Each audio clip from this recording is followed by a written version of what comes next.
அஸ்ஸலாமு அலைக்கும் ஃப்ரெண்ட்ஸ். இந்த வீடியோவில் ரொம்ப சுவையான மஞ்சள் பூசணிக்காய் ரெசிபி செய்ய போகிறேன். இது சாப்பிட ரொம்ப டேஸ்ட்டாகவும் செய்ய ரொம்ப ஈஸியாகவும் இருக்கும். வாங்க எப்படி செய்கிறதுன்னு பார்க்கலாம். நான் குக்கரில் தான் செய்ய போகிறேன். நான் சொல்கிற மெத்தடில் செஞ்சிங்கன்னா ரொம்ப சீக்கிரமாகவே நம்ம செஞ்சு முடிச்சிடலாம். பூசணிக்காய் குலையாமலும் வரும். ஃபஸ்ட்டு 2 டீஸ்பூன் ஆயில் சேர்த்திக்கலாம். அதில் 1 டீஸ்பூன் கடுகு, சீரகம், உளுந்து, கடலைப்பருப்பு எல்லாமே சேர்த்திக்கலாம். இதெல்லாம் நல்லா பொரிஞ்சு வந்ததுக்கப்புறமா கருவேப்பிலை சேர்த்திக்கலாம். நெக்ஸ்ட்டு ஒரு பெரிய வெங்காயத்தை பொடியாக கட் பண்ணி வச்சுருக்கேன், அதையும் சேர்த்திக்கலாம். கொஞ்சமாக உப்பு சேர்த்தி வெங்காயத்தை நல்லா வணக்கிக்கலாம்.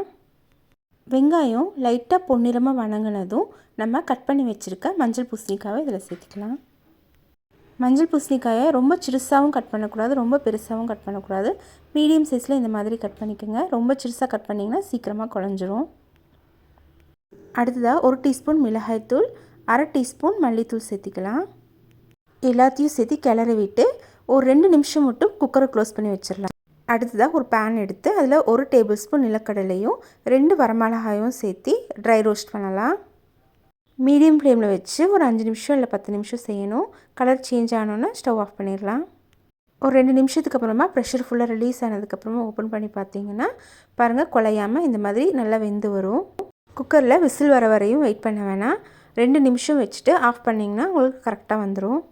அடுத்ததாக ஒரு 1/4 மூடி தேங்காய் கூட தோல் நீக்கிய நிலக்கடலையும் 2 வரமிளகாவும் சேர்த்து இந்த மாதிரி ட்ரையாக கிரைண்ட் பண்ணி எடுத்துக்கோங்க.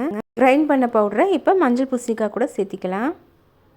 நெக்ஸ்ட்டு இது 2ஐயும் சேர்த்து லைட்டாக திருப்பி விடணும். ரொம்ப ஹார்டாக பண்ணிங்கன்னா அந்த பூசணிக்காய் குழஞ்சிரும். சும்மா லைட்டாக திருப்பி விடுங்க, கரெக்டாக இருக்கும். இந்த ரெசிபியை நீங்களும் ட்ரை பண்ணி பார்த்துட்டு எப்படி இருந்துச்சுன்னு கமெண்ட் பண்ணுங்கள். உங்களுக்கு இந்த வீடியோ பிடிச்சிருந்துச்சுன்னா லைக் பண்ணுங்கள், சப்ஸ்கிரைப் பண்ணுங்கள், உங்கள் ஃப்ரெண்ட்ஸ் அண்ட் ஃபேமிலி கூட ஷேர் பண்ணிக்கோங்க. இந்த காயை நாங்கள் ஆக்சுவலாக மஞ்சள் பூசணிக்கான்னு சொல்ல மாட்டோம், அரசாணிக்கான்னு தான் சொல்லுவோம். உங்கள் ஊரில் நீங்கள் எப்படி சொல்லுவீங்கன்னு கமெண்ட் பண்ணுங்கள்.